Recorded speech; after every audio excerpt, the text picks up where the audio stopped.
Hello and welcome. As we approach the end of June, it also means that we are officially in the middle of the year, which also means it's time for one of my favorite bookish traditions, the Midyear Freakout tag. This tag was originally co-created way back in 2014, but since then it's really taken on a life of its own here on BookTube, where it's become this yearly ritual for readers to look back on everything that they've read so far. There are a group of questions that were part of the original tag, but that, of course, over the last decade or so, has morphed into kind of being a free-for-all. When I was looking into questions for this tag for this video, there were all kinds of options. So I just kind of picked and chose which ones that I wanted to answer. So now that we have the tea next to the books, let's jump right into the mid-year tag freakout.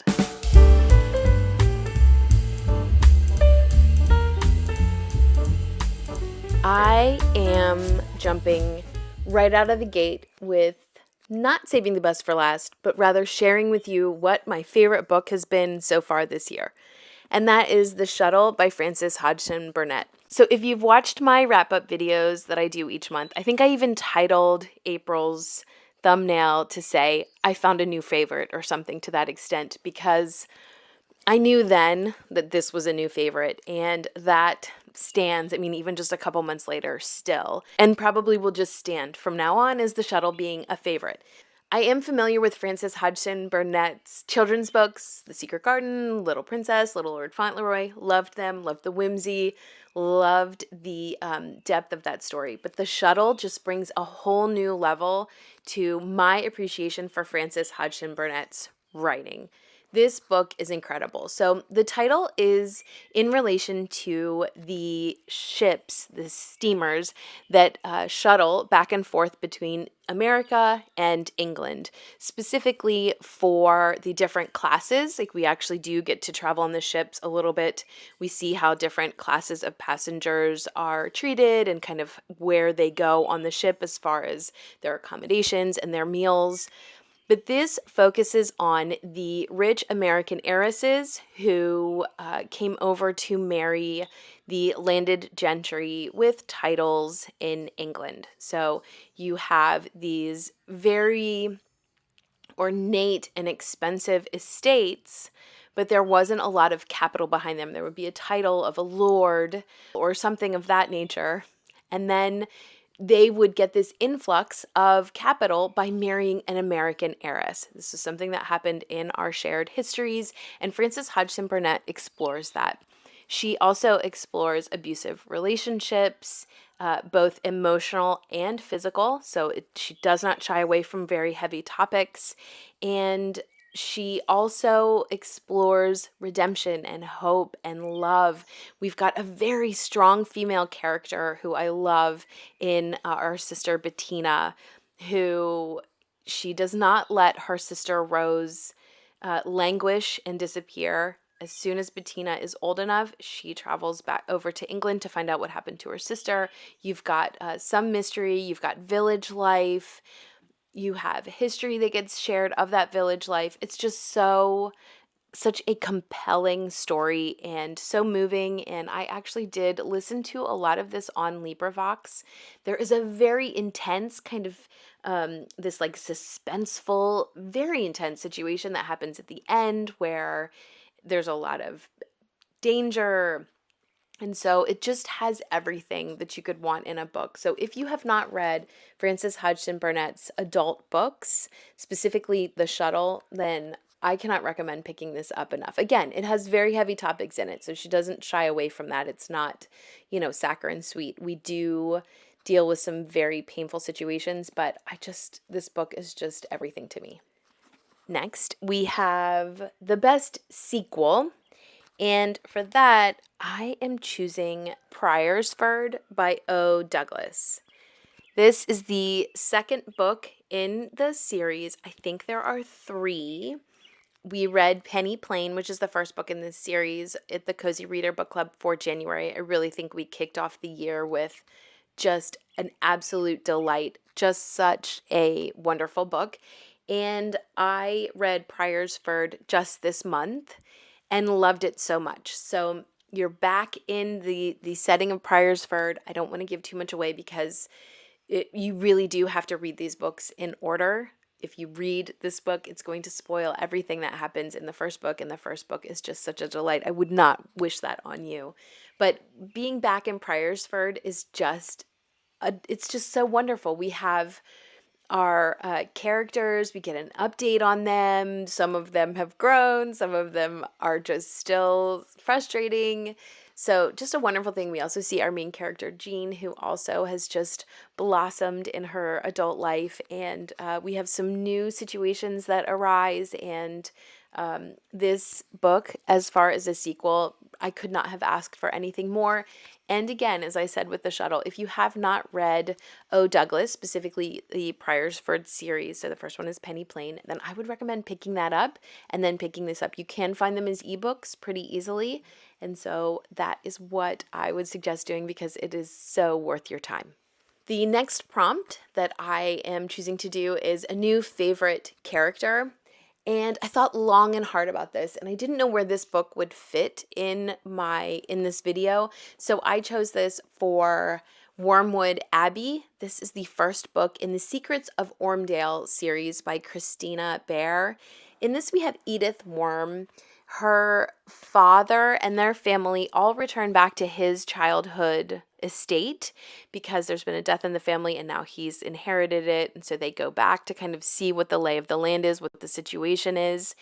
And Edith discovers a mystery, which is given away by what is on the cover of this. And again, if you have watched my channel for any amount of time, you know that I do like the fantasy genre. And this is such a great blend of fantasy with Victorian kind of feeling story that I think it feels so very close to what a lot of us are accustomed to with our love for Victorian novels, but with a fantasy bend to it. And I loved it. Edith's personality is inquisitive. She doesn't necessarily take no for an answer, but she is very compassionate. She's observant and really open-minded to what she's learning, and also very independent. She kind of says that she's made a decision about her life. She's also a writer, fairly successful writer at the beginning of this. So she's got her career. So Edith is a fantastic character and one that I can say is a new favorite.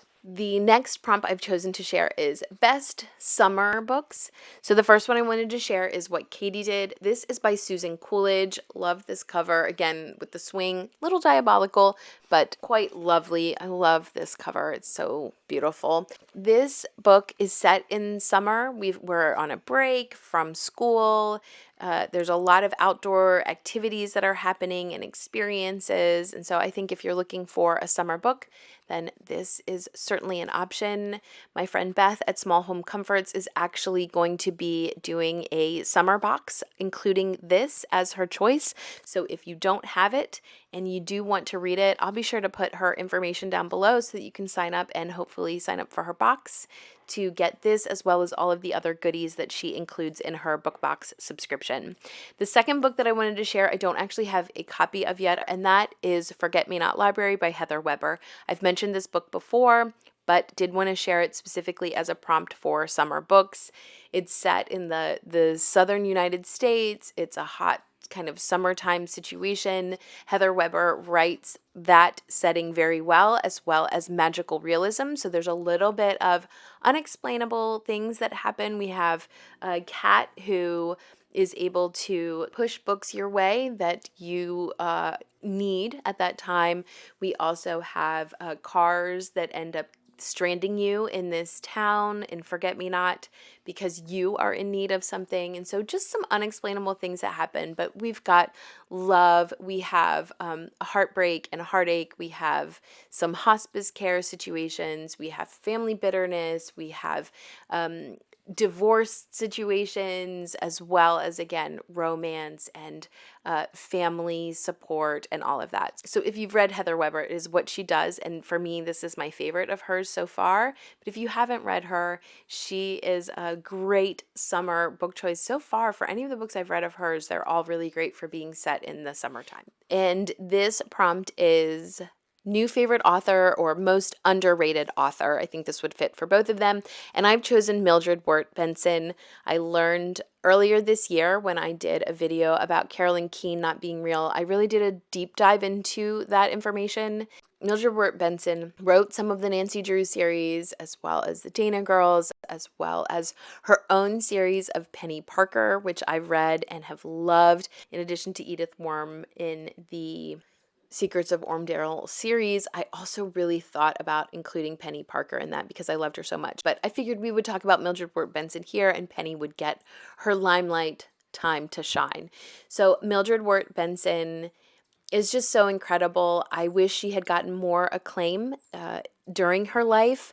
Someone on that video had commented that when the publishers, for lack of a better word to describe it without going way down in a rabbit hole here, had said to her when they saw her, they thought, "Oh, I didn't realize that you were even alive." She just ended up living such a quiet life, and I think she could have experienced a little bit more deserved acclaim, at least people recognizing her contribution to the Nancy Drew world. So if you haven't read anything of Mildred Wirt Benson, I will try to link her Penny Parker series down below for you to access. She has a whole package of most of those books as an ebook package. And certainly, if you love Nancy Drew, then I definitely recommend you would try out Mildred Wirt Benson's other series, Penny Parker. The next prompt that I am going to talk about is most atmospheric. I wanted to highlight Shoulder the Sky by D.E. Stevenson as being very winter aesthetic. I love winter. For years, I've said that winter is my favorite season. I think as I've gotten older, I'm developing an appreciation for each of the seasons and what they bring, specifically in relation to my reading life as well. But if you are looking for a winter read that is like, I read this when we had a huge snowstorm this past winter. I just spent the weekend reading it and then going out in the snow and admiring it and then coming back in by the fire and reading it. It is the perfect choice for that. So this actually is the third book in a series. But I made the decision that since I had this book, the other ones are a little bit harder to find. I decided that I would just go ahead and dive into this and read it as it is. And I don't think it spoils that much of the first two.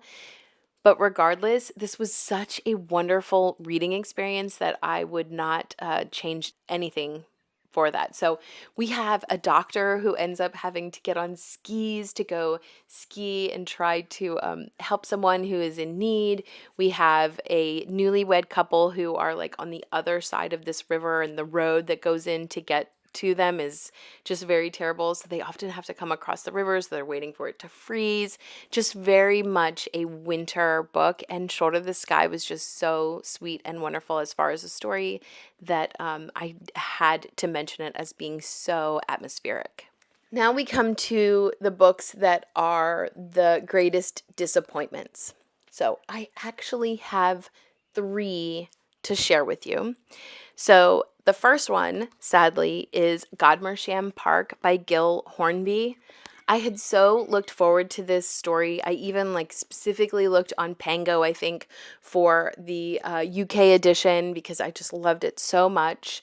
This is the story of Anne Sharp. She is a real person who was the governess for Fanny Austen, who is Jane Austen's niece. But this book, while it had so much potential, to me, it just really got bogged down in wanting to do too much. It was too much of a historical fiction where we pulled in some serious women's issues into this. Most people who are picking this up are picking it up for the Austen connection. And I feel like so much was bogged down in other parts of this story. So for me, this was a miss. I will say sometimes a book can be a miss and I sort of decide, okay, this author is not for me. That is not the case. I have Gil Hornby's Miss Austen that I'm going to be including in my July TBR. And so I am definitely open to giving this author another try, but for me, Godmer Park is not going to be a reread. And sadly, I don't think it's a book that I can even really kind of think through wanting to recommend, just because it does get so bogged down. This book pains me to say was a disappointment, and it might be a little bit contentious for some of you, but that is Lark Rise by Flora Thompson. We read this for the Cozy Reader Book Club. I said at the time that it really was not what I was expecting, and I think because of that, I was really disappointed. This feels so much more of a nonfiction experience. I think if you're in the mood for a memoir, this is a book to pick up. The TV series, to me, also was not very similar to this at all. And so in my mind, if I am wanting to kind of get a feel for what time period Flora Thompson is talking about in this, I probably will just watch the TV show. I don't think I will get rid of this. I am going to keep this on my shelf, but it just was a disappointment to me, and it probably will be some time before I'm in the mood to pick this up to try the second book in this trilogy. And then my third disappointment, again, possibly contentious, but I read Agnes Grey by Anne Bronte. Now, I will say, Tenant of Wildfell Hall is one of my favorite books. I love it so much. I think Anne Bronte was so skilled in how she wrote that and what she wrote about, and the delicacy that she used in writing about such a hard topic, just so much. I love that book. But Agnes Grey, for me, was not... It was just a disappointment. I had heard such great things about it. You know, I love the governess trope a lot. But I think what happened is there is an instance in the beginning of that book where a child is intentionally very cruel to birds. And we kind of go into the description of that. And I think from that point on, it just really turned me off. I don't necessarily have a huge trigger about animal trauma, although now that I think about it, books like, that's not true. I'm realizing Where the Red Fern Grows, The Yearling, Old Yeller, Black Beauty. I'm realizing that maybe animal trauma is a trigger for me and one that I don't want to read about. So from that point on, I just was not feeling Agnes Grey. And then the romance, I just didn't think was believable or compelling, or it just wasn't for me. So I was just disappointed because, again, I loved Anne Bronte's other work so much that I had high expectations, and this didn't meet those expectations. So the next prompt is the biggest surprise, and I am going to highlight Theo of Golden for biggest surprise. The reason is this is so beloved. This has taken the book world by storm. There are a lot of people I know who have read this and reread this. They recommend it to everyone. They love it so much. And while I agree that Theo himself is wonderful, and while I do think that this is a worthwhile book, I do think that we should also acknowledge that there's an overarching theme in this of child loss. Many, many characters experience child loss.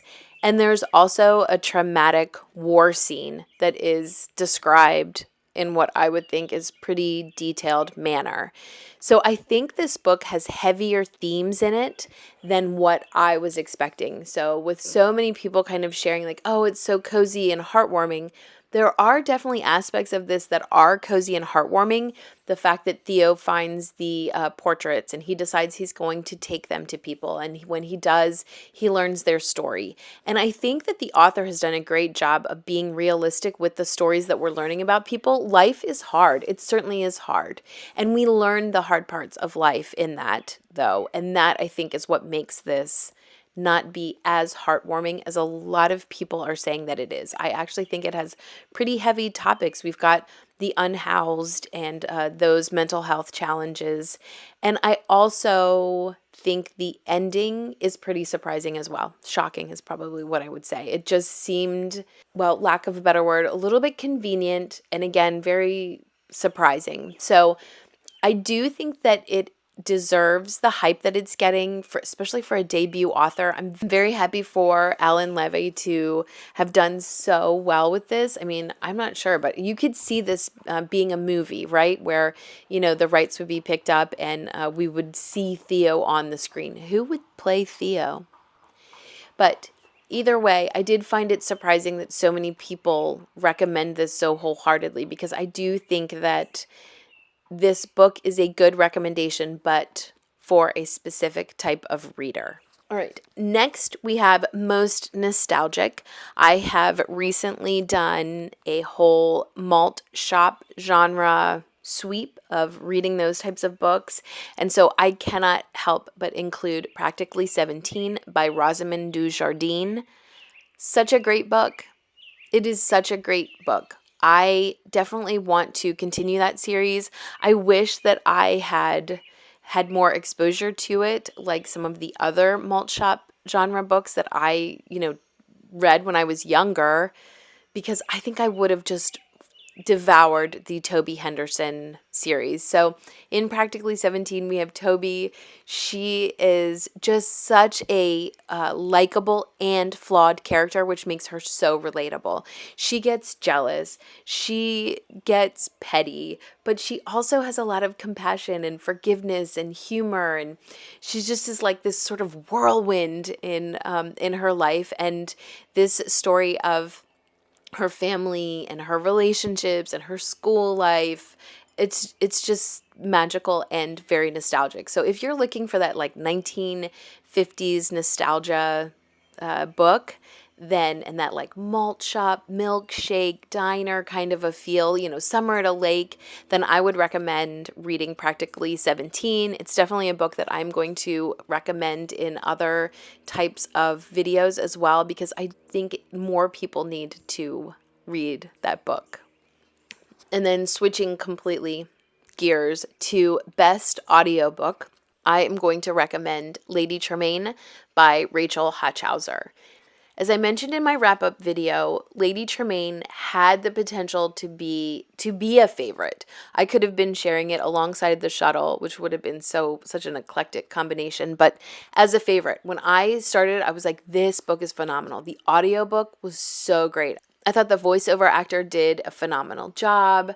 I just felt so immersed. I really loved Lady Tremaine's character. There was so much that was great about that. So if you're looking for a great audiobook that goes by fast, that you're like, you are in it. You're like, leave the dishes, leave the laundry, I would recommend Lady Tremaine. There are two caveats with that. The reason why it wasn't mentioned as a favorite is there is animal trauma, which we've all discovered in this video is a trigger for me.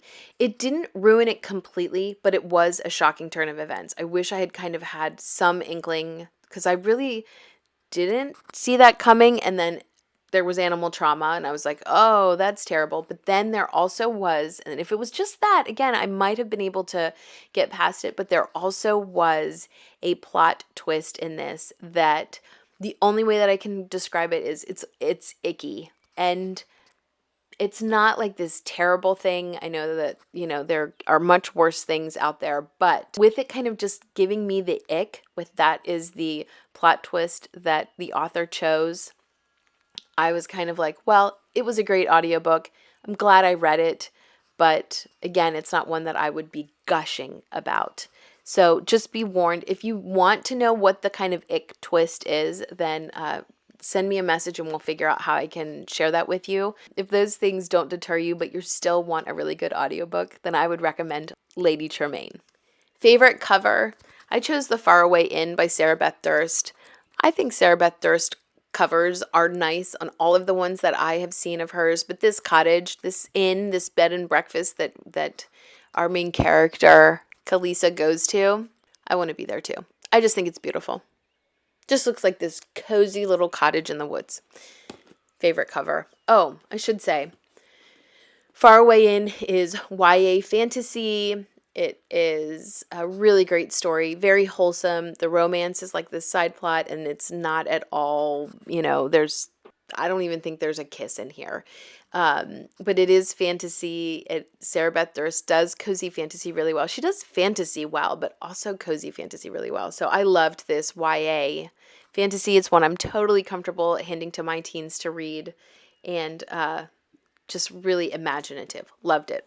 Which then, since we're in fantasy, we are going to talk about my two favorite releases of this year. So I love fantasy, but I am picky about my fantasy. I am not a romantasy fan. There are certain authors that I know that I love, and these two are some of those authors. So Roshani Chakshi wrote The Swan's Daughter. This is one that I have recommended. I loved this story. It felt very much like a fairy tale retelling, fairy tale adjacent, dark fairy tale. It does have romance in it, more than The Faraway Inn, for instance, but certainly nothing that is explicit or open door. It's very chaste. We have a competition for a prince. We have a family of where the mother really could turn into a swan. She has a necklace that a sorcerer controls. It's her husband. So there is like some toxic relationship situation there. But this is a really great story. I loved it. I thought it was so creative. I love that we have a YA fantasy that really feels like a YA fantasy. So The Swan's Daughter was a great new release this year that I loved. And then I've mentioned this ad nauseum, which is Agnes Aubert's Mystical Cat Shelter by Heather Fawcett. I love Heather Fawcett. Again, everything that I've read that she's written, I've enjoyed. Her middle grade, her adult. This one is also an adult. But this one, I just loved it so much. I cannot recommend it enough for cozy fantasy. It does have quite a bit of world building in it. We have Agnes Aubert. She runs a cat shelter. She needs a new place for her cat shelter because there was a magician stool out in the street outside of her current shelter, and it blew some walls down, and so now she needs a new space. She ends up in a space that is shared with a magician, and there's all kinds of things going on in this house. The best part is, well, there's a couple. Number one, romance is a subplot, totally subplot. There's really not a lot going on there, but you know it's there. It's like, I don't know, it feels like Howl and Sophie and Howl's Moving Castle a little bit. But we have cats, and the cats have names, and the cats have personalities, and the cats are part of the plot, and they like are part of the whole thing. And to me, that's the best part. I loved so much how Heather Fawcett showed her knowledge of cats and what it's like to be around cats and for cats to own you. So just a great, wholesome fantasy story. Got my clipboard. Let me just make sure that I am really on the last two. Yes. Okay, so we are at the last two. First one is favorite reading moment. I have to say The Forgotten Garden by Kate Morton. We read this as the Mayflowers read along, and it was such a fun experience. Thank heavens for Charles Dickens, etc., because children were really exploited during that time, and you could just really feel that in Eliza's timeline, where we were just constantly worried for her. I had friends of mine who said, "Oh, I've never read a Kate Morton. So glad that I did." I have other friends who reread it.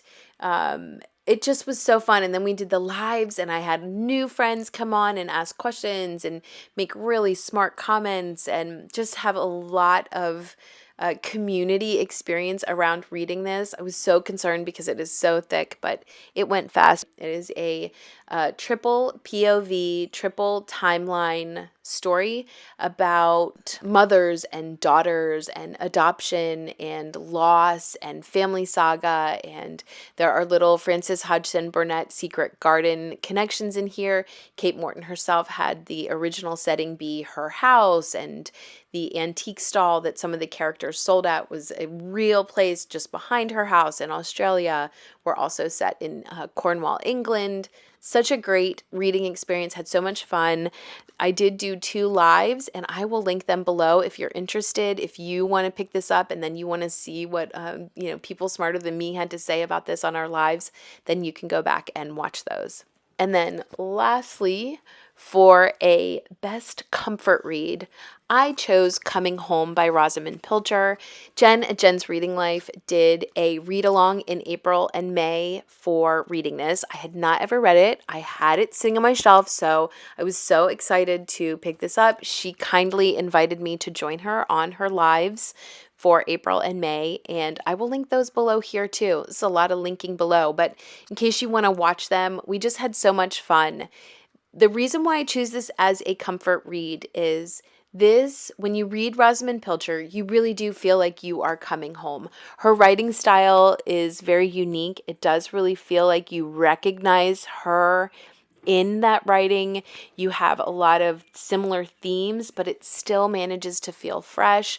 And while this did tackle some very heavy topics, some that did not feel cozy necessarily, and we also were, the second half was actually set during the World War II. So we have the whole war setting, which is also very heavy, but it did feel so much like a comfort read. I love the description of the cottages and the daily life and the interactions with people, and it just was a wonderful book to read and definitely one that feels comfortable. Okay, so I was wrong. Somehow I missed Trixie over here. So one of the prompts that I saw that people were doing was favorite video. And for me, the favorite video that I have done so far this year was my Forgotten Girl Sleuths, in which I talked about Trixie Belden. And I did not realize that there is a whole lot of people who also really love Trixie Belden. And that was so much fun. I loved having a place where other people who loved Trixie could share their recommendations and their experiences of reading Trixie and their childhood and youthhood. It just was fantastic. A couple different people commented, "I'm so glad I found this video because I have found my people," meaning the people in the comments who were commenting on the video. And I feel the same way. Just having people so invested in Trixie and in their experience of reading it and in sharing that with each other just felt like such a moment and very powerful. And I'm just so grateful to be a part of this and to be a part of the reading community here on YouTube. Just so, so grateful. So as always, you guys, thanks so much for watching, and until next time.